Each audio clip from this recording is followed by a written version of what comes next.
had a very difficult stretch, but you continue to perform at a high level. How are you able to get to your game?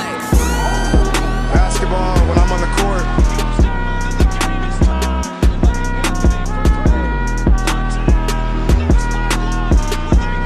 Rebecca, in the future, when you interview me, can you please take off your damn heels? He said, I'll present you, provided you let me wear your heels. We'll save that for later.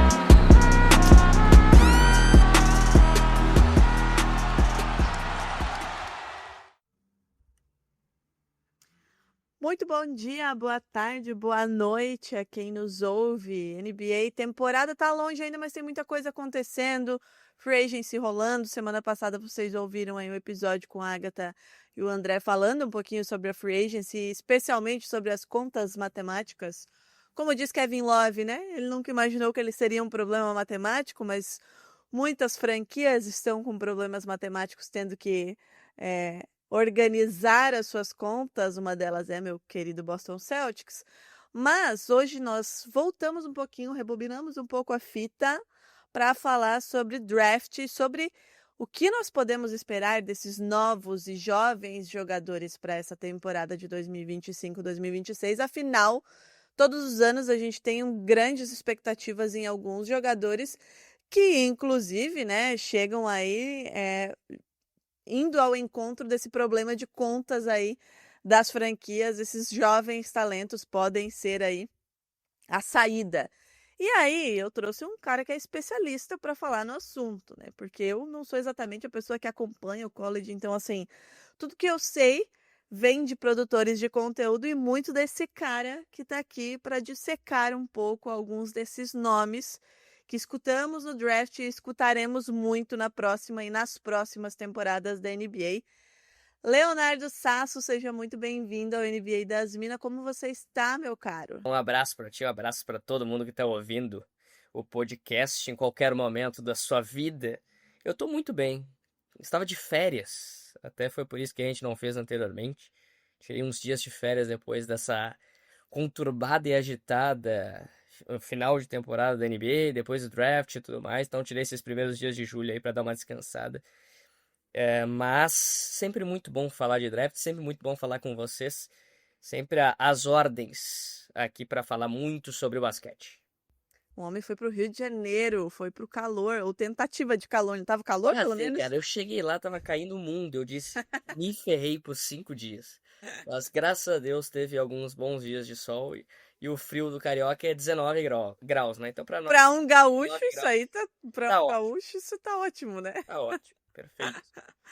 Sasso, então vamos lá, né? Vamos começar do começo, porque nós vamos falar aqui das 10 primeiras escolhas. Então o Sasso vai trazer aqui um apanhadão do que a gente pode esperar dessas 10 primeiras escolhas. Eu separei outros nomes aqui para o Sasso comentar um pouquinho e para ele dar o seu panorama para a gente já saber o que podemos esperar desses caras nessa temporada que começa em outubro. E aí o Sasso vai dar aí mais uns pitacos de quem pode nos surpreender, né? Quem não foi muito falado e pode virar o que muita gente já virou, né? Porque a gente tivemos aí escolhas altíssimas que viraram, por exemplo, Nikola Jokic. Mas, Sasso, não tem como não começar falando do Cooper Flagg, né? Que já existia um hype absurdo. A gente já sabia que ele iria para o Dallas quando o Dallas ficou com essa primeira escolha, né? E é um jogador que chega basicamente pronto, né? Um jogo muito completo, né? Eu ouvi agora, não vou lembrar qual dos insiders falando que imagina, inclusive, que ele vai impactar mais nessa primeira temporada em vitórias no Mavericks do que o próprio Wembanyama no Spurs. E aí eu queria que você falasse um pouquinho do que esperar do Cooper Flagg, ou melhor, né? Muita gente falando do Cooper Flagg. O que nós podemos esperar de diferente do que ainda não foi falado de Cooper Flagg? Cara, o Cooper Flagg, ele é tudo isso que a galera fala, né? Completo, um dos melhores calouros de todos os tempos de Duke, um dos melhores calouros de todos os tempos do basquete universitário, um dos caras que foi mais novo para esse draft, né? Porque o certo era ele chegar no college agora. Para essa próxima temporada, ele se classificou e mesmo assim já foi o melhor jogador universitário, assim, com sobras. Ele foi calouro do ano e melhor jogador do ano. Como calouros a conseguirem isso foram pouquíssimos. Anthony Davis, o Zion e o Kevin Durant. A gente fala de 3 nomes importantes, né? O Zion, obviamente, não desabrochou da maneira como a gente imaginava, mas os outros 2 sim, né? Principalmente o Kevin Durant, os grandes pontuadores da história da liga que a gente vê. Então, certamente o Cooper Flag vai ter um impacto de imediato, dos 2 lados da quadra, defensivamente, ofensivamente. É um cara que tem arremesso, que adicionou isso durante a temporada, começou mal no arremesso, mas melhorou muito durante a segunda parte da temporada de Duke no arremesso. Acho que esse é o ponto, talvez, que ele precisa ter mais consistência, mas no geral é um cara muito completo. E o que mais me chama a atenção, com 18 anos de idade, tomar as decisões que ele toma dentro de quadra, num primeiro ano universitário, assim, eu vi pouquíssimos jogadores terem, assim, saber o momento certo de passar a bola e não de fazer um arremesso errado, um arremesso contestado, que muitos calouros fazem e é normal. É o grande ponto de melhora para eles durante a carreira, que é a tomada de decisões. Ele não, cara, eu acho que, tipo, 70% das tomadas de decisões dele são corretas. E para quem tem 18 anos, vai fazer 19 só em dezembro, a gente tá falando de algo muito acima da média. QI de jogo lá em cima. Então o Cooper Flag, ele é tudo isso que a gente tá projetando dele, que a gente tá esperando dele. E chega para um time, geralmente a gente pensa na primeira escolha de draft, pensa no pior time da liga, ou em um dos piores times. Ele vai chegar numa equipe que já tem um Anthony Davis do lado, já tem um elenco muito sólido, e quando o Irving voltar em algum momento próximo ali da pós-temporada, a gente vai estar falando de um dos melhores quintetos iniciais da liga, já com o Cooper Flag. Gostei quando o Jason Kidd fala que pode deixar muito do jogo com o Cooper Flag para armar. Pegou o D'Angelo Russell agora, mas muito vai ficar com o Cooper Flag armando as jogadas do time. Isso é muito interessante, porque ele tem essa capacidade. Então eu tô muito curioso para ver. Não acho que ele vai impactar tanto em vitórias como o Wembanyama no primeiro ano, porque o Dallas já foi bem, né? Já foi para um play-in e tudo mais. Não acredito que ele vai aumentar em 20 vitórias, por exemplo, que teve o Dallas nessa última. Mas certamente vai ser um cara de um time que vai estar na pós-temporada, né? Pelo menos no play-in, certamente o Dallas vai estar. Que agora é difícil projetar o Oeste pela dificuldade que tem, né? Tantos times bons. Mas certamente o Cooper Flag já vai ser um dos bons jogadores da liga. Assim, não é difícil botar entre os melhores porque é muito cedo. Mas já vai ser um dos bons jogadores da liga. E Sasso, a gente está falando de uma franquia, de torcedores de uma franquia que estão magoados, né, com o que a franquia fez nessa última temporada. Existia toda uma expectativa de que Luka Doncic levasse o Mavs a um título, né? Enfim, é um estrangeiro, aquela coisa toda. E o que você acabou de falar, o Cooper Flag é um cara que tem o aval, né, dessa diretoria do Mavs, do front office, enfim, você acabou de falar que em vários momentos, em muitos momentos, ele vai ser o responsável por armar as jogadas do Mavericks, então, assim, o Mavs realmente está apostando todas as fichas e a troca do Doncic e essa primeira escolha mostram isso. Mas como que você acha que vai ser a relação Cooper Flag com a torcida do Dallas? Você acha que vai demorar muito tempo para que o Dallas não esqueça Luka Doncic, mas coloque aí, tá, beleza, a gente perdeu ele, mas a gente tem aqui um projeto de alguém que realmente pode ser esse cara, nos levar aí para um título? Acho que vai ser uma ferida que nunca vai ser curada, sinceramente. Essa do Luka Doncic. E eu acho que a torcida do Dallas vai saber separar muito bem o carinho pro Cooper Flag, sem querer colocar uma pressão de Luka Doncic nele. E sabe muito bem quem são os responsáveis pelo Luka Doncic e a saída dele. O Nico Harrison, os donos e tudo mais. E eles vão sempre ser atacados por isso. E aí acho que com razão pela torcida do Dallas Mavericks. Mas eu acho que vai ter uma separação muito grande entre o que foi o Doncic e não se criar uma pressão para o Cooper Flag seja exatamente o que o Doncic foi e estava se tornando ainda mais em Dallas. Acho que vai ter essa separação e o apoio vai ser imediato, né? Já teve um apoio muito grande, vai ter apoio muito grande. Não tem como não apoiar, né? Uma primeira escolha de draft no tamanho dessa qualidade que tem o Cooper Flag. Mas acho que a torcida vai saber separar muito bem quem fez errado, quem teve tomada de decisão errada dentro da franquia para acontecer essa catástrofe de troca do Luka Doncic. Até porque o Cooper Flag é muito novinho, né? Uma criança, não tem como não abraçar ele Exato. logo de cara. Mas tudo bem, a gente sabe que ele tem aí uma predileção pelo Boston Celtics, uma hora ele desembarca lá em Boston. Né? Começou. Lá no futuro. No futuro. Sasso, segunda escolha, o Dylan Harper pelos Spurs. É um guarda canhoto, né? Que, assim, também existe muita expectativa com relação, principalmente, à capacidade dele de criar o próprio espaço, o próprio arremesso. e de ter essa visão e controle de bola para poder, né, ditar o ritmo de jogo. E ele cai num time que a gente acabou de falar aqui, citar o Wembanyama, e vai ter Luke Cornet, vai ter, enfim, uma galera lá. O Spurs também está se movimentando. Queria que você falasse um pouquinho a respeito dele. Eu estava lendo um pouquinho sobre extra-quadra, assim, né, dele, e em várias matérias com relação à postura dele, né, a como ele é, em, da maioria das matérias, ele era citado como um cara muito calmo e muito maduro. Como é que você vê o Dylan Harper e como ele chega para a NBA? Outro jogador pra mim que tá. São duas prateleiras, uma do Cooper Flag e outra do Dylan Harper. O Cooper Flag é acima, o Dylan Harper é um pouco abaixo, e depois o resto desse recrutamento. São dois caras que se separam muito. O Dylan Harper ele jogou numa universidade pequena, uma universidade que não tem muita força, que é Rutgers. Não conseguiu ter sucesso coletivo, o time era fraco, não conseguiu ir bem, mesmo ele e o Ace Bailey juntos, jogando por Rutgers, tanto que nem foram pro March Madness, tiveram mais derrotas do que vitórias na temporada. Mas ele é muito bom. Ele é um cara explosivo, primeira passada, rápido, define muito bem próximo ao aro, e isso é uma coisa muito interessante para ver já esse ataque à cesta que ele vai ter. Gosto bastante do que o Dylan Harper traz. Minha curiosidade é saber como o San Antonio Spurs vai colocar esses caras juntos, porque tem o Stephen Castle, calor do ano, tem o De'Aaron Fox, são caras de posições similares, né?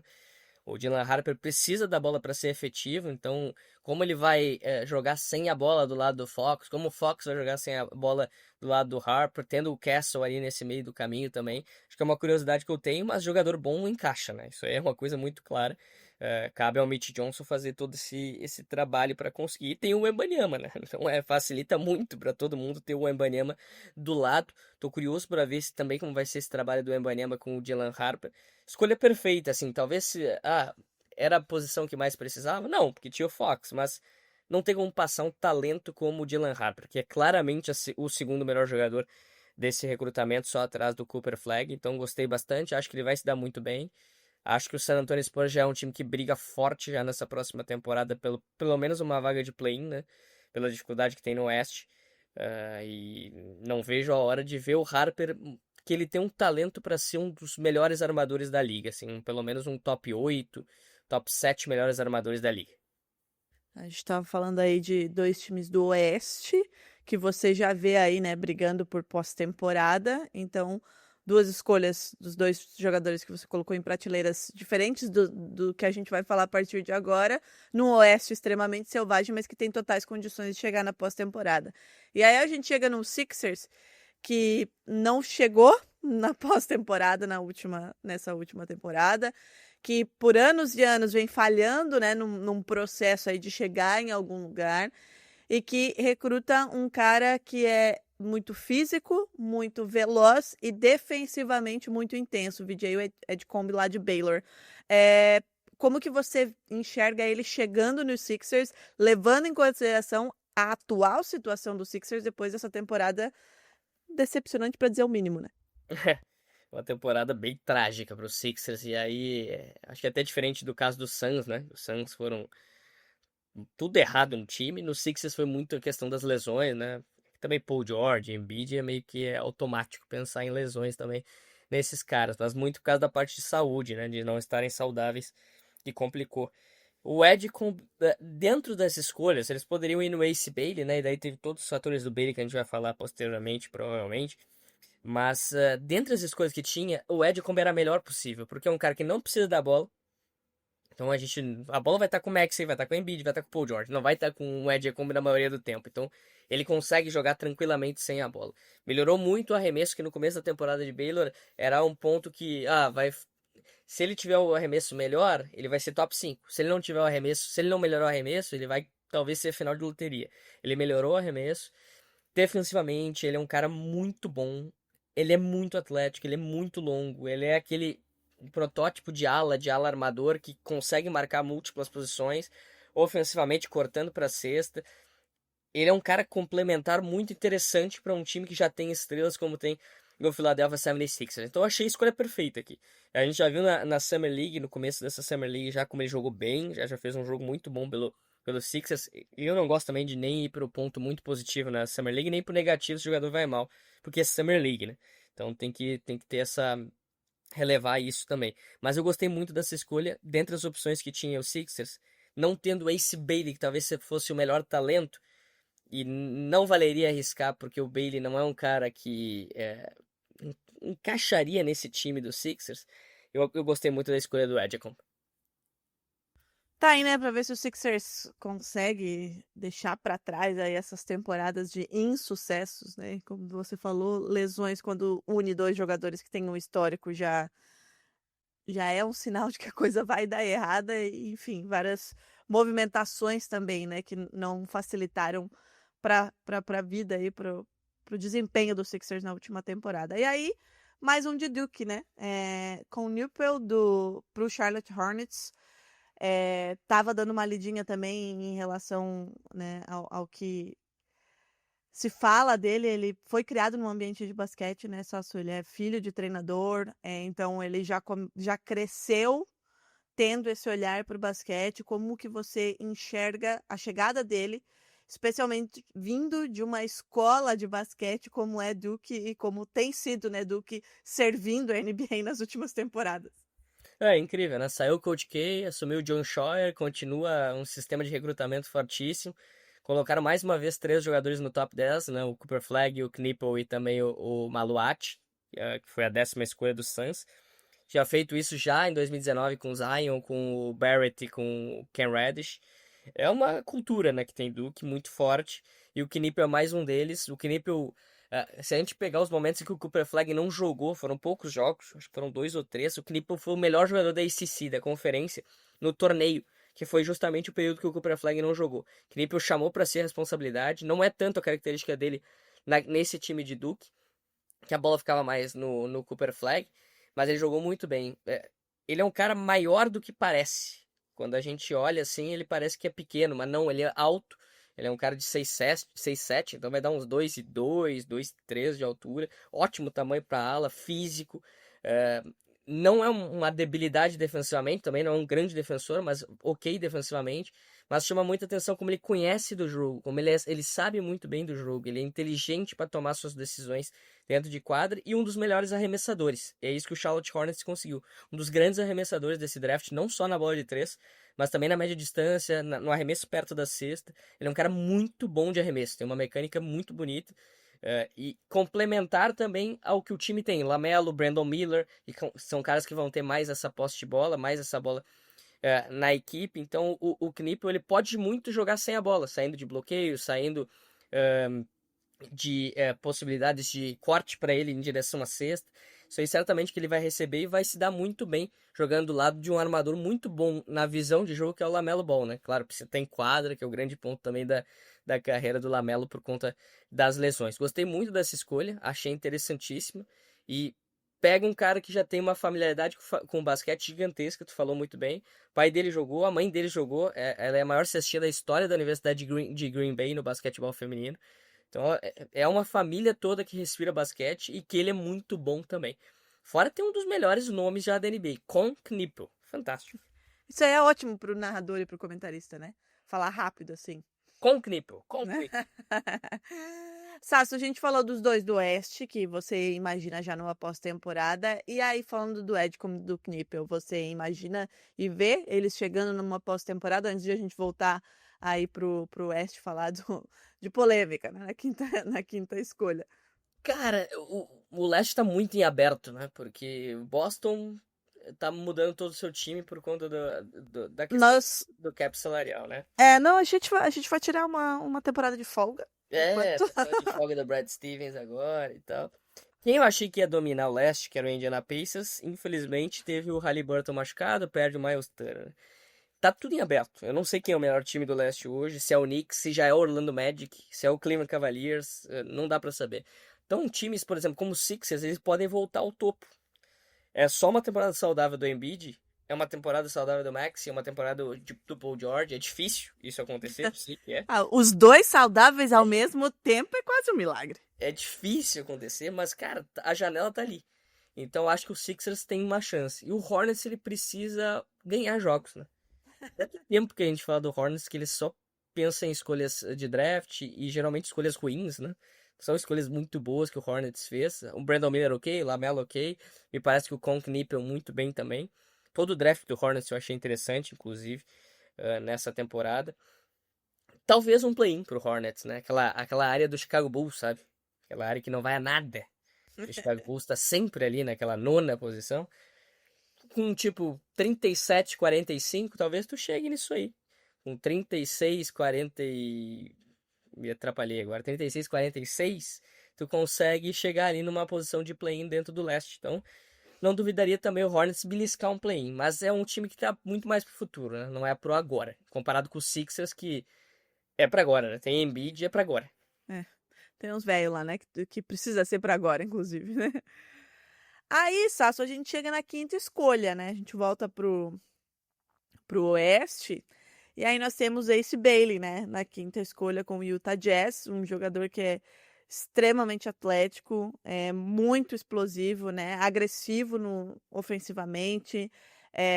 Como ele é muito atlético defensivamente também, né? Tem suas vantagens. Mas ele já chega envolvido em muita polêmica. Aí eu quero que você fale tanto do que você espera dele em quadra, que é muita coisa, eu imagino, mas também como contornar e fazer as coisas andarem lado a lado, porque a gente sabe que polêmicas costumam criar problemas, né? O Memphis Grizzlies com o Ja Morant estão aí para provar isso. E ele já chega com muita polêmica, né? De não ter querido, não quis ir treinar com não sei quem, não respondeu direito não sei quem, não queria ir para Utah. Como é que você enxerga essa chegada do Ace Bailey, tanto falando de basquete como falando de narrativa? Começar dos pontos positivos, né? Que é dentro de quadra. Ele é bom jogador. Ele é muito bom, talvez por talento. Ele só esteja abaixo do Cooper Flag e do Dylan Harper. Ele seria talvez uma 3ª escolha num mundo ideal, se ele fosse uma pessoa ok, um pensamento todo normal da questão do Ace Bailey, ele seria uma 3ª escolha. Mas não, né? Isso não aconteceu. Cancelou o workout, não quis fazer entrevista. E aí ele é draftado pelo Utah Jazz com uma cara de tristeza. Não vai com o Walter Clayton Jr., que foi a outra escolha do time, para Salt Lake City no dia que tinha que ir. Vai um dia depois. O agente dele é o pai do Sharif Cooper. Queria receber dinheiro para que o Ace Bailey fizesse os workouts. Então, tudo que pode acontecer de errado num processo pré-draft aconteceu pro Ace Bailey. Só que na quadra ele é muito bom, cara. Ele é muito bom mesmo. Aí, tudo que eu falei do Cooper Flag, de tomadas de decisões corretas, não vão pro Ace Bailey. Ele toma a maioria das decisões erradas dentro de quadra. Mas quando ele toma decisões certas, ele é um monstro. Tipo, porque a gente tá falando de um cara de 2-3, 2-4, que arremessa de qualquer lugar, que quando tá quente explode para 35, 40 pontos, e é muito difícil a gente ver isso no college, e ele conseguiu fazer uma capacidade de pontuar muito absurda, assim, que tem o Ace Bailey. Ele é longo, ele pega rebote, ele consegue sair em transição com muito atleticismo. Então, dentro de quadra, para mim, ele é um cara muito bom. A grande questão é ver como vai ser esse comportamento dele nos próximos meses. Como vai ser essa Summer League de Las Vegas lá com o Utah. É um time que ele tem a possibilidade de jogar.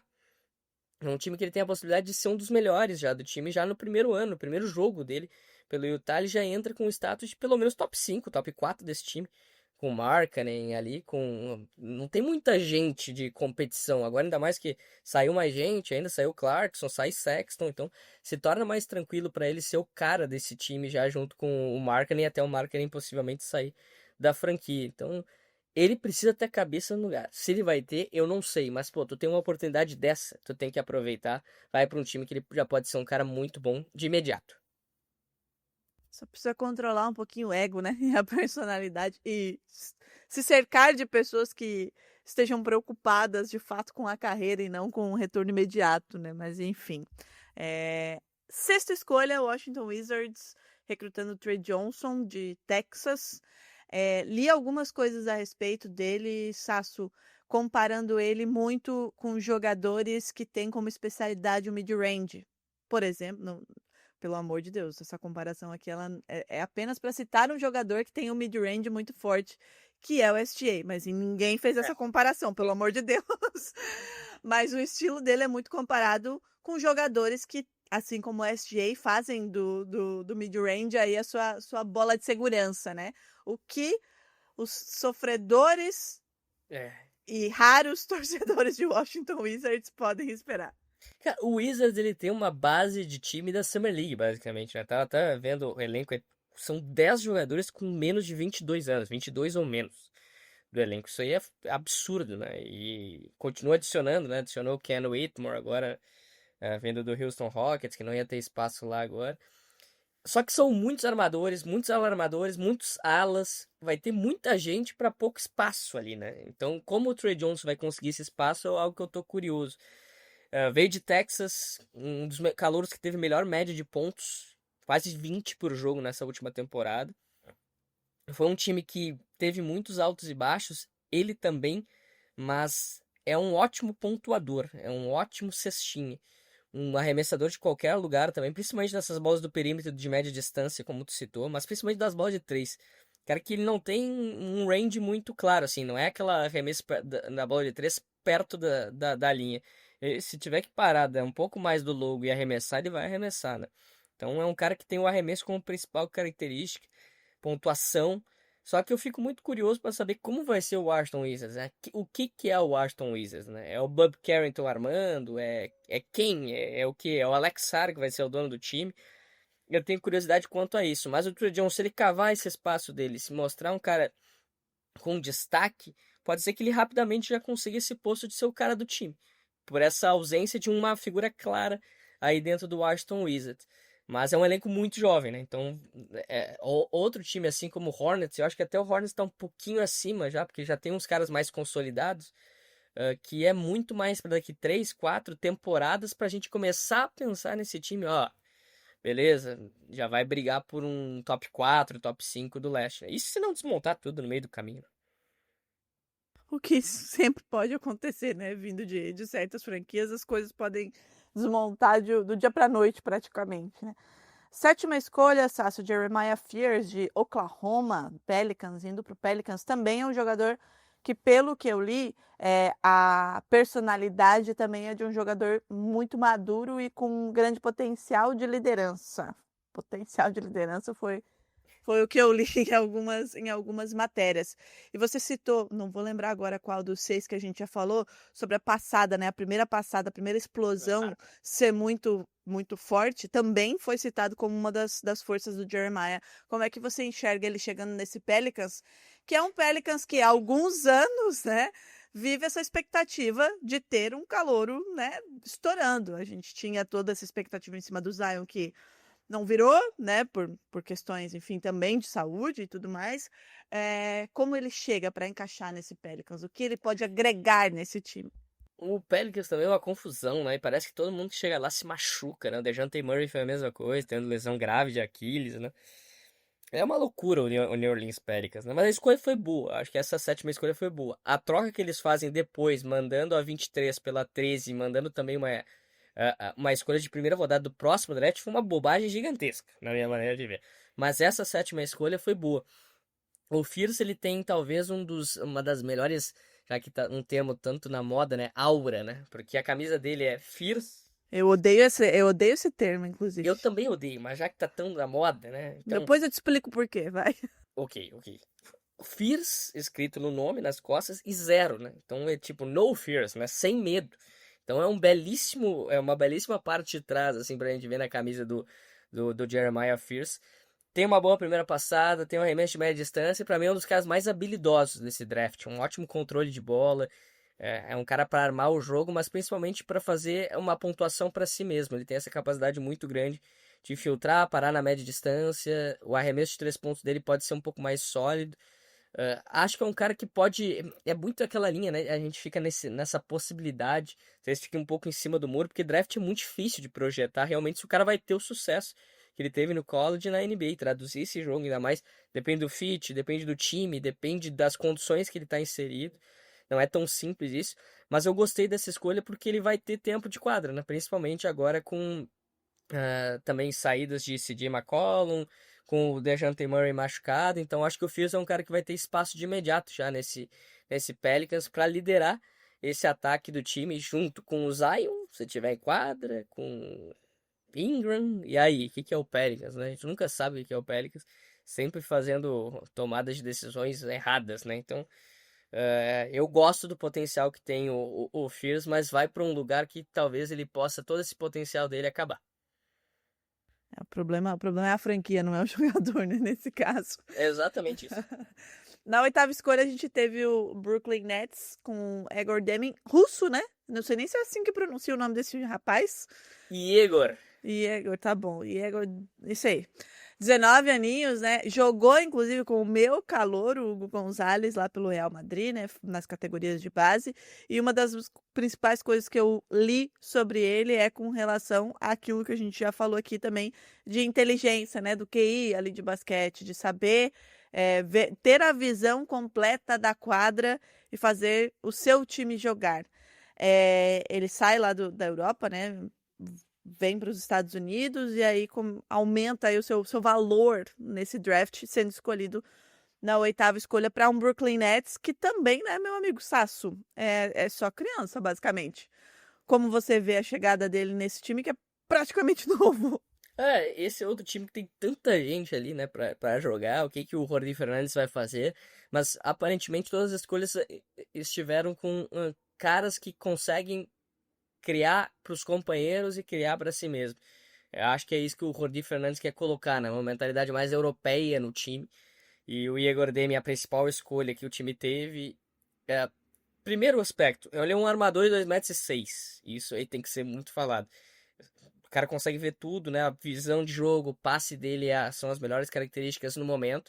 Mas ainda acho o Demi muito cru. Ele vai demorar algumas temporadas para realmente a gente ver todo o impacto que ele pode ter, se ele vai conseguir ainda desabrochar todo esse impacto.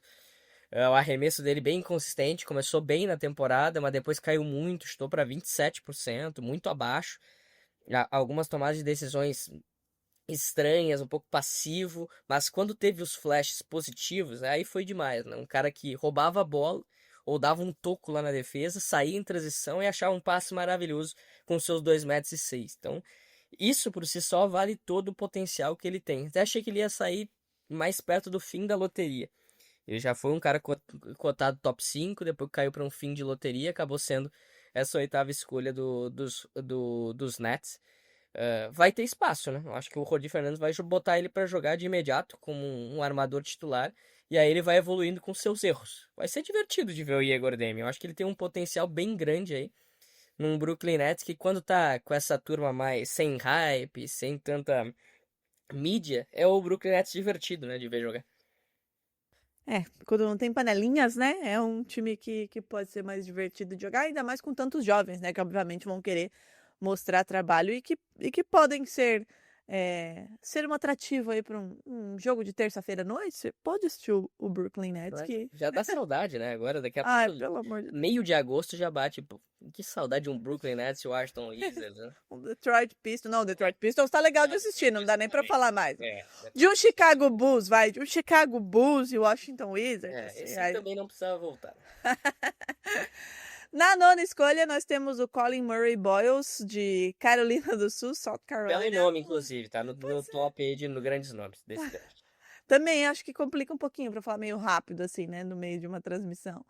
Mas vai lá pro Canadá, vai lá pro Toronto Raptors. É um jogador que, pelo que eu andei dando uma olhadinha, não era tão cotado assim pra top 10, não tem tanto hype, tanta mídia em cima dele, mas é um jogador muito ágil e um ala pivô muito físico também.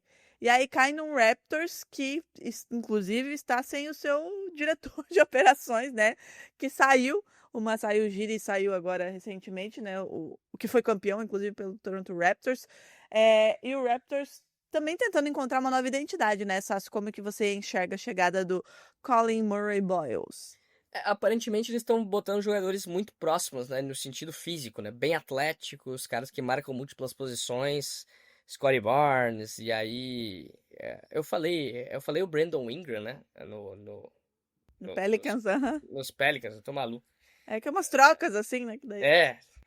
O R.J. Barrett, né, e põe todo mundo muito atlético fisicamente, né. Então, é um time que procurou caras dessa característica. E o Murray Boyles, ele foi um dos melhores defensores do college na última temporada. E aí, não só em determinado aspecto da defesa, mas tanto no perímetro quanto no garrafão. Ele é um cara que, vários vídeos que a gente via dele, ele estava marcando um armador, um ala armador lá fora. Daí tinha uma troca de marcação, ele já ia pra dentro, marcado no garrafão. E tudo com muita qualidade, terminando com um roubo ou com um toco. Então, é muito o lado físico e de defesa do Murray Boyles aqui. Não tem arremesso. Ele acertou, acho que 2, 3 arremessos de 3 pontos a temporada toda de South Carolina. Nem tinha arremessado na primeira temporada dele. Inclusive, é o primeiro segundo anista que a gente tá falando aqui. O resto foram tudo calouros nesse draft para ser escolhidos. Então, é um cara que traz defesa. E a evolução ofensiva vai dizer muito o que esse cara vai ser.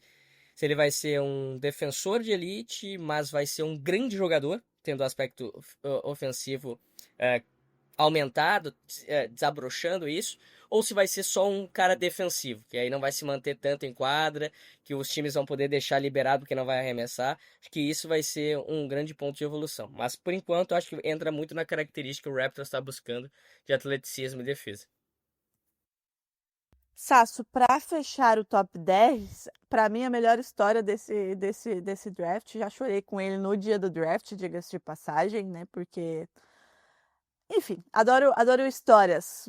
E histórias legais são assim, me ganham já de cara. Direto do Sudão do Sul, né? Veio pelo projeto da NBA na África, o Kaman Maluak, selecionado pelo Rockets, mas vai desembarcar lá no Phoenix Suns do nosso querido Nepopop. Muito emocionado, né? Ficou muito emocionado, tava com toda a família. Como eu falei, emocionou muita gente. Eu vi muita gente no Twitter falando a respeito da história dele e como é importante que tenhamos, né, esses projetos da NBA e a gente possa ter talentos como ele na NBA, como a gente tem vários outros, né, de fora da América do Norte e da Europa. Mas, falando dele em quadra, né? Pivô alto, atlético, defensivamente tem um grande potencial, protetor de aro, mas em várias das matérias que eu li, muito se falou sobre ser muito inteligente, né? Mas ainda estar em desenvolvimento, tanto físico como técnico. Como que você viu ele em Duke? Como que você espera que ele encaixe nesse Suns? Lembrando que o Suns também, né, na temporada passada foi aquela bagunça que não foi para lugar nenhum e se espera que, né, mude a situação nessa temporada, como que ele encaixa nesse Phoenix Suns. É uma reconstrução do Suns, né? Mudando, né, agora suas figuras, Bradley Beal indo embora, Durant já foi. Eu acho que o Suns começa bem no processo de reconstrução, né? O Maluat foi uma baita escolha na 10ª, até achei que ele ia sair antes. Para qualquer um dos times. Quando sobrou Toronto ali na 9ª, eu disse, vai ser agora, né? O Poach estava em vias de renovar ou não, acabou renovando. Mas acabou não escolhendo, ficou pro Suns, achei perfeito. O Suns não tinha pivô, tinha vários problemas, né, com o garrafão na última temporada, Nick Richards e tal. Então, o Maluat para mim foi uma ótima escolha. Ele ainda é cru, principalmente no ataque. É um cara que hoje basicamente vai ver só enterrar, definir ponte aérea e tudo mais. Mas ele mostrou em Duke um potencial para arremessar do perímetro. Tem uma mecânica ali, chutou para mais de 70% no lance livre, então é um indício ok, que ele pode virar a ser um arremessador de 3 pontos. Não vai ser um cara de 3, 4 bolas, mas não pode deixar livre, que ele vai fazer uma bola posteriormente na carreira dele de 3 pontos. O grande ponto a favor do Maluat é a defesa. Ele é um cara que altera muito os arremessos adversários, a capacidade que ele tem para proteger o aro. Para mim, ele já vai entrar num seleto grupo de bons protetores de aro no primeiro momento dele na NBA.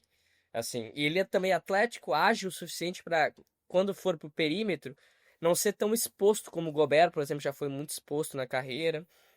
Como outros jogadores mais pesados são expostos na carreira quando saem pro perímetro, o Maluat ele consegue minimamente se manter na frente sem ser passado facilmente por um cara que tá lá fora. Então, gosto muito do potencial. E a história de vida é fantástica, né? Um cara que ele já joga pela seleção principal do Sudão do Sul, já disputou a Olimpíada, já disputou Copa do Mundo. 18 aninhos só também, né? Muito novo ainda, tem um teto gigantesco pela frente. Foi descoberto, ele foi refugiado, né? Porque o Sudão do Sul estava passando por uma guerra no período próximo que ele nasceu. Para a independência, né? É o país mais novo que existe no mundo atualmente, que é o Sudão do Sul. Então passou por um momento de Ele se refugiou na Uganda, foi descoberto posteriormente, foi pro camp do Luol Deng. Muitas coisas assim aconteceram na vida do Maluach até chegar em Duke, até se destacar em Duke, até ser uma 10ª escolha. E aí a gente vê a diferença, né? O Ace Bailey triste ali sendo Triste, escolhido. não, com aquela cara de. E tudo mais. Incrível, assim, tá conseguindo teu sonho e tá ali com a cara fazendo quase uma merda pra ti ali. E o Maluach chorando, feliz, sabendo a importância, o exemplo que ele tá sendo pro país dele, né? Tá sendo um cara fantástico pro país dele, então, muito legal. Torço muito que tenha sucesso e vai ter. Eu, cara, ficaria muito surpreso se o Maluach não tivesse uma carreira longa na liga. Ah, eu torço muito também. Porque já me ganhou. Pra mim já é o meu. Ele e o Cooper Flag, né? Porque, enfim, tem toda uma história aí de torcida ao Celtic, que são os meus preferidos. E o Neo Calouro também, né? Mas a gente já vai falar dele. Sácio, eu trouxe 5 nomes aqui pra você falar um pouquinho, porque também eu li algumas coisas sobre esses caras aqui. E eu queria que você, como eu disse, como especialista, me falasse um pouquinho mais deles e falasse um pouquinho mais sobre eles para quem está nos ouvindo e vai se familiarizar com esses caras a partir de outubro e só outubro, meu Deus. Markovic, escolhido pelo Bucks, né, na 47ª escolha, é um sérvio. Eu não vou nem ousar falar o primeiro nome dele. 47ª escolha. O último sérvio, né, que, enfim, não preciso falar nada, né? O que podemos esperar dele num Bucks que também passa por algumas situações, né? Dispensou Damian Lillard, leva o Miles Turner, mas não sabemos o Antetokounmpo está feliz, se não está feliz, como é que tá a situação por lá, o que podemos esperar do sérvio, do novo sérvio da NBA lá no Milwaukee Bucks. Mais uma coincidência, né? Jogou no Mega Basket, né? Que é um programa fantástico que tem na Sérvia, que o Nikola Jokic jogou também, né? Antes de ir pra NBA. Mas o Markovic, confesso que eu não vi muito dele pré-draft, né? Estudei ele basicamente com alguns vídeos e tudo mais, mas não vi jogos dele no Mega Basket, né? Então agora não é uma opinião assim muito embasada sobre o Markovic. Acho que ele não vai ter muito espaço, sinceramente, nesse primeiro momento. A não sei se ele mostre um ótimo trabalho em Summer League, pré-temporada. Na Liga Sérvia, na Liga Adriática, que ele disputou também com o Mega, ele foi um dos principais jogadores do time. É um time que disputa com o Partizan, com a Estrela Vermelha, com o CD Vita Olímpia, os principais times europeus ali dessa Liga Adriática. E ele mostrou ser um cara que é grande, alto, mas que espaça muito bem a quadra com arremesso tipo 3, levando a bola também muito bem. Acho que é um ponto que ele vai ter que ter uma evolução muito grande de transição para o jogo da NBA, que é muito diferente do jogo europeu. Acho que esse é o principal obstáculo que vai ter no momento. Não sei se ele vai ter quase nada de espaço nessa primeira temporada dele nos Bucks. Sinceramente, Drica, porque é um cara que vai entrar num time que o Milwaukee, mesmo com todos os seus problemas, ele vai estar ali no top 5 do leste de novo, Sim. facilmente. Então acho que o Markovic não vai ter tanto espaço nesse primeiro momento. Enquanto tiver o Giannis Antetokounmpo, vai brigar na parte de cima, né? Não brigar, tem como ser diferente disso, né? Um outro que eu separei aqui, mais por curiosidade, na verdade, Roko Zikarski, não sei também se é assim que se pronuncia, 45ª escolha pelo Bulls e foi mandado para o Timberwolves. O australiano tem 18 anos, vai fazer 19 agora, dia 11, e 2,21 m. É alto, né?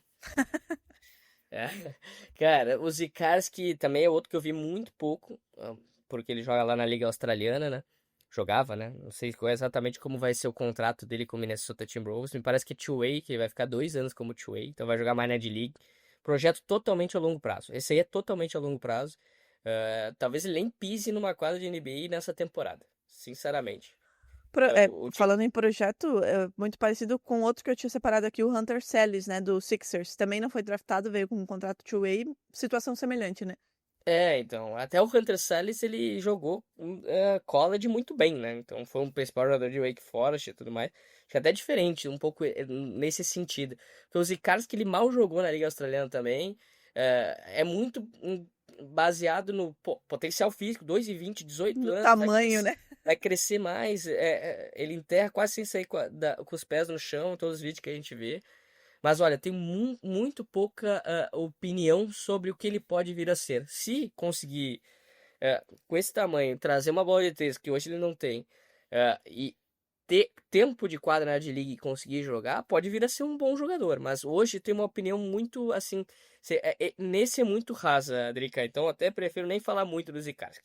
E o Hunter Sallis, aproveitando aí o Eu gancho do acho que two-way. o Salles é de league. Puramente de league, assim. Ele é mais um dos caras do college que são pontuadores dentro do seu time, mas isso a maioria é, né? Uhum. Todo mundo que vai é o principal jogador da sua universidade, né? A não ser as Sim. grandes universidades que põem 2, 3, 4 caras dentro da NBA, mas pra mim o Salles vai ser um cara que no Sixers não vai ter espaço. Vai jogar de league lá, vai jogar na franquia da D-League do Sixers. Niederhauser, escolhido na 30ª escolha pelos Sixers, mais um europeu, né? Vem da Suíça. Tens algo para comentar a respeito? O Niederhauser é uma história diferente, porque ele cresceu do nada, assim, na projeção do draft. Ele não estava nem cotado para o Combine. E daí ele se destaca no evento pré-Combine, é chamado para o Combine, brilha no Combine, tanto nos aspectos atléticos, né, físicos, como depois no jogo. Chama muita atenção o quão físico, o quão atlético, o quanto ele corre a quadra sendo um pivô, muito rápido. Ele foi para os Clippers, né? Então, os Clippers pegaram o Brook Lopes agora e já tem o Zubac. É um cara que provavelmente não vai ter espaço, mas as ferramentas assim físicas estão ali. Mas é um cara muito cru. Então, eu vejo um projeto também a longo prazo. Também é um bom defensor, né? Se eu não estou enganado, ele teve mais de 2 tocos de média em Penn State, na Big Ten, lá na conferência onde joga Penn State. Mas é um projeto também a longo prazo, num Clippers que também é outro time que já briga grande, né? Foi eliminado pelo Nuggets em 7 jogos. Tá próximo aí de, quem sabe, trazer o Chris Paul, né? Um time que vai continuar brigando por coisas grandes na temporada e certamente vai estar nesses playoffs de novo. Agora não tem como eu não te pedir para falar de Hugo Gonzalez, né? Até porque o último cara aí que veio do Real Madrid virou o que virou.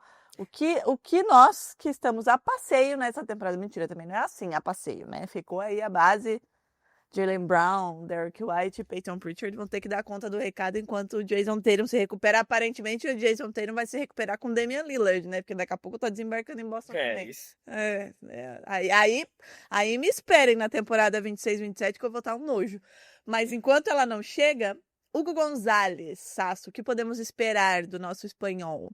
É outro cara que jogou pouco no Real Madrid, né? Ele teve mais média na Liga CB, na Liga Espanhola, acho que foram 10 minutos, 11 minutos de média.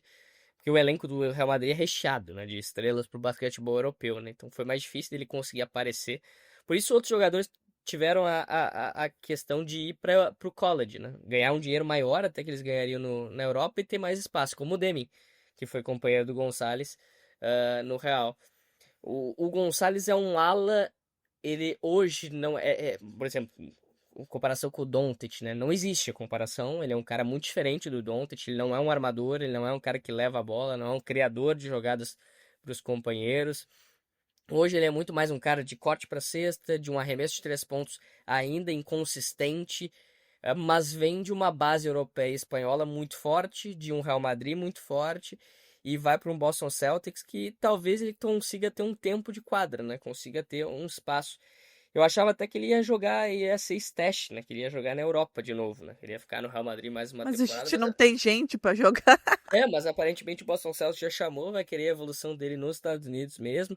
Acho que ele vai passar bastante tempo na D-League, pra ser bem sincero, Drica. Acho que mais tempo dele na D-League nesse primeiro momento do que na NBA. Por exemplo, acho que um cara que vai ter espaço no Celtics nessa temporada, e eu tô muito curioso para ver a evolução dele, porque tem potencial, é o Scheierman. O Baylor Scheierman acho que vai ter esse espaço, porque é um cara bom. É um bom, cara é bom. pontuador, ele tem Quando capacidade. entrou nessa última temporada, mostrou que é bom. Eu gostava muito dele no college, do Baylor Scheierman, então acho que é um cara que vai ter espaço. O Gonçalves também é um projeto a longo prazo aí, por ser um Boston Celtics que ganhou o título há pouco, dá para trabalhar a longo prazo. Acho que o A gente Gonçalves tem tá paciência encaixadinho também, no né? futuro. A Exato, gente tem paciência para exato. transformar as crianças em E o algo. Brad Stevens é um monstro, né? Então, É verdade. Não posso reclamar do meu general manager. Para além desses nomes que a gente citou, Sasso, se você fosse citar outros 3 nomes pra gente ficar de olho, nessa próxima temporada. Não que vai virar a estrela já nessa temporada, mas que pode nos chamar a nossa atenção e que pode fazer alguma graça. Quem você citaria? E por quê? Eu tô curioso primeiro pra ver o chinês, né? O Yan Hansen. Quero ver o chinês jogar. É uma escolha altíssima, né? Pra mim foi uma grande surpresa do draft. Na 16ª escolha, o Blazers já foi lá e buscou ele. Tô curioso pra saber o que realmente vai acontecer com o nosso queridíssimo Yan Hansen. Então tô curioso pra ver. Esse também não vi muito jogar, então vai mais ou menos aqui. Eu tô falando com a minha curiosidade. Tô curioso pra ver jogar mesmo. Gostei muito da escolha do Orlando Magic do Jace Richardson, porque o Orlando Magic tinha graves problemas de arremesso. Pegou o Desmond Bane para ajudar nisso e pegou o Jace Richardson, filho do Jason Richardson, nesse draft. Ele é um cara mais baixo, ele tem, eu acho que 1,88, 1,90, que não é uma altura para um ala armador, mas ele é um excelente arremessador. Eu acho que ele vai ter já os seus minutos de quadra pelo Magic, então eu gostei muito dessa escolha dele também. E outro cara que eu tô curioso para ver é a 11ª escolha do draft, que foi do Memphis Grizzlies, o Cedric Coward, que é um cara interessante, 3&D, ótimo arremessador de 3 pontos, ótimo defensor. Ele começou na divisão 3 do college, porque ele não teve nenhuma proposta de divisão 1 nem de divisão 2, então estamos falando de 500 universidades que não quiseram nem saber dele.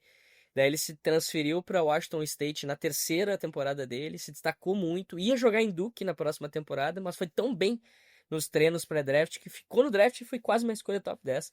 Então eu tô curioso para ver o Cedric Coward aí jogando. Da segunda rodada eu vou dizer só um nome que eu gostei bastante aí, que é o Rasheed Fleming pro Phoenix Suns.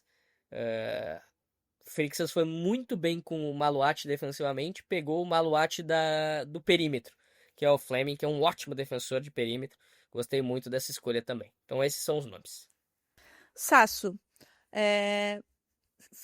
passamos a régua aqui no nosso assunto draft, né? Acho que muitas expectativas com relação ao que essa garotada vai render, até por conta, né, de regras salariais. Cada vez mais quem chega na NBA é, né, uma grande esperança aí para várias franquias.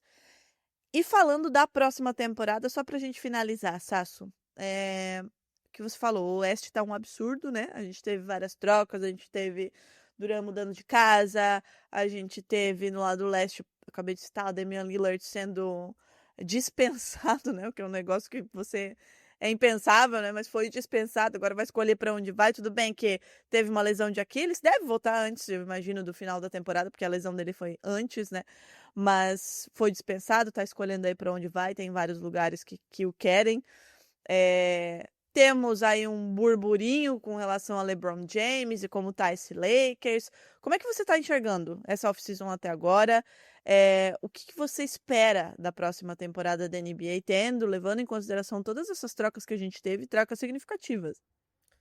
Acho que não tem mais mudanças, né? Mas o Thunder é muito favorito. Não sei se vai ser back-to-back, que é muito difícil ser back-to-back, mas o Thunder é muito favorito. Mantém a base, o time tá... A Agatha que me desculpe, mas se o meu não foi, o dela também não vai ser. Vamos pro próximo. Mas não tem como não falar que o time não vai ser Sim, campeão. é muito forte. Difícil, cara, muito forte. difícil. O time é muito bom, mantém a base, mas é difícil. Eu achava que o Boston Celtics quiser ser campeão também. Eu também. Então não dá pra saber nada, né? Mas é o time mais forte. Isso aí é inegável pra mim. Houston Rockets, pra mim é o time pra gente ficar de olho. Se movimentou muito bem. Precisava um cara pra fechar jogos. Trouxe um dos melhores possíveis pra isso no Kevin Durant, né? Um cestinha nato que, mesmo com 37 anos, acho que ainda tem uns 2 anos do Kevin Durant em altíssimo nível pra jogar. Então acho que valeu a troca, né? Muita gente falou, pô, o Jalen Green, 23 anos e tudo mais. Pode ser que o Jalen Green vire um grande jogador. Eu não confio tanto, sinceramente. Então acho que vale essa troca pelo Kevin Durant pra ganhar agora. O time vai tentar ganhar agora. É aproveitar isso aí. Um leste tão aberto, gostei das movimentações do Orlando Magic. Já foi atrás do Tyus Jones, foi atrás do Desmond Bane, quer ganhar agora, já estendeu o contrato do banqueiro. Acho que o Orlando Magic agora vai dar o passo, né? Porque o Orlando Magic tem uma das melhores defesas da liga. Foi a melhor em pontos sofridos, inclusive, na última temporada. Melhor que a do Thunder, né? Que a gente destacou como uma das melhores de todos os tempos. E adicionou arremesso. Adicionou o que faltava para esse time. O Orlando Magic vai incomodar. E o LeBron James assinando a a player option, ele basicamente disse que não quer ser campeão, né? Porque ele tinha que ter reduzido esse salário dele para os Lakers ter mais flexibilidade para contratar. Ele quer a grana, não sei se nos Lakers com esse time, mesmo com o Luka Doncic ao lado, ele vai conseguir ser campeão. Não é o DeAndre Ayton que vai mudar o patamar desse time, sinceramente. Definitivamente não é o caso. Mas enfim.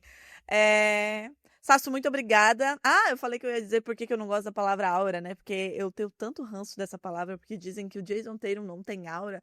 Não sei o que diabos querem do Jason Tatum, né? Um homem já ganhou título, porra, meu, baita pai, um baita companheiro, enfim, eu não sei o que as pessoas querem dele. Mas enfim, deixa ele lá se recuperar. Tá recrutando o Damian Lillard pra quando ele voltar, os dois voltar. Meu Deus, eu já visualizo o Sasso. Derrick White, Jaylen Brown, Jason Tatum, Damian Lillard, Peyton Pritchard. Se juntar o Peyton Pritchard e o Damian Lillard, acabou. 6 bolas de 3 pontos de cada um pro jogo, hein? E ainda tem o Derrick White, calma lá. Aí, tem o Tatum, tem o Brown, tem... Gosto desse vislumbre depois dessa temporada que a gente vai passar aí de férias. Sasso, muito, muito obrigada. Um prazer sempre recebê-lo, conversar com você. Quando a gente fala de draft, é a primeira pessoa que vem à nossa mente sempre. A gente admira demais, demais o teu trabalho. Só não sabe escolher muito bem time, né, no futsal e coisas assim, mas fazer o quê, né? Ninguém é perfeito, né? Fazer o quê? Jogo, inclusive, hein? Esses dias aí, entre a CBF e Joinville. Meu time só empata com o Gaúcho, né? Empatou com o Atlântico, empatou com a CBF. Aliás, meu time ultimamente só. Meu time ultimamente, Leonardo Sassi, eu tenho que rezar pra ter 5 pra entrar em quadra. Porque tem 11 num elenco de futsal. Nós temos nesse momento 11 no departamento médico. Tá difícil. Tá difícil. Tá parecendo o Celtics, né? Basicamente. Enfim. Sasso, muito, muito obrigada, viu? Espero que seja uma temporada incrível, como tem sido. A gente tem visto aí o teu crescimento profissional. É fantástico ver isso. A gente que acompanha você há bastante tempo. Sempre uma honra recebê-lo por aqui. Valeu demais, Drica. Tô sempre aqui à disposição. Só chamar. E espero que a galera curta também o podcast. Que eu consiga ter explicado um pouquinho o que eu vejo de cada um desses jogadores. E obrigado pelas palavras, hein? Que seja uma ótima temporada pra gente. Que a NBA das Minas não pare de crescer e segue crescendo cada vez mais. Muito legal, hein? Muito obrigada. Gente, quem ficou com qualquer dúvida, quer saber mais de qualquer outro cara do draft, só correr lá e perguntar pro Sasso, porque ele sabe tudo. É isso, a gente volta em breve com mais movimentações, porque a off-season tá aí, tá só começando, né? Tem muita coisa pra rolar, tem Summer League, daqui a pouco nem tão pouco assim, né? Chega a nova temporada e a gente volta pra falar sobre o que tá rolando na NBA. É isto e um beijo.